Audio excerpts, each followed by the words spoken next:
আসসালামু আলাইকুম। হ্যালো বন্ধুরা, কেমন আছেন আপনারা? আপনাদের আজকে আমি ব্রয়লার মুরগি না ভাজে রান্না করে দেখাবো, সঙ্গেই থাকুন। মশলা তেজপাতা দিয়ে দিলাম। আজকে ব্রয়লার মুরগি কাঁচা রান্না করবো, ভাজবো না। তেল দিয়ে দিলাম,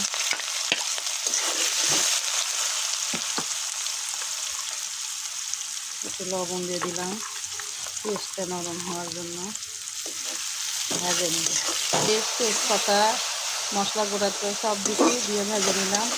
বেশি তেল ভাজতে হবে না, সেই জন্য মাংসের সাথে কষানি করলে তেল গেলে যাবে। এর মধ্যে সব ধরনের মাংস যেগুলো মশলা সবই দিচ্ছি, আদা রসুন জিরে, তারপর হলুদ মরিচ লবণ সব কিছু আছে।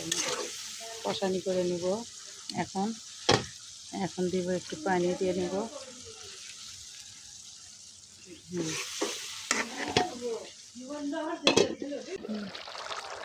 এই তো আমার মশলা কষানো হয়ে গেছে। এখন মাংস ঢেলে দিব। এগুলো ব্রয়লার মুরগি আজকে ভাজে নিয়ে নিই, না ভাজে রান্না করতেছি। একটু নেড়ে দিলাম। ব্রয়লার মুরগি না ভাজলেও কীভাবে রান্না করে আপনাদের দেখাবো, সঙ্গেই দেখেন। এই যে এই তো মাংসর বলক উঠে গেছে। এটা আরও কষানি হবে, কষানি করে তারপরে দেখাবো, সঙ্গেই থাকি।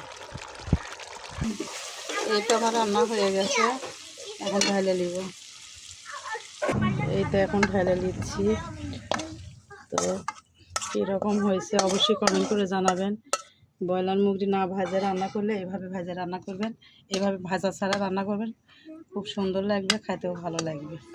তো ভালো থাকবেন, সুস্থ থাকবেন। আসসালামু আলাইকুম, খোদা হাফেজ।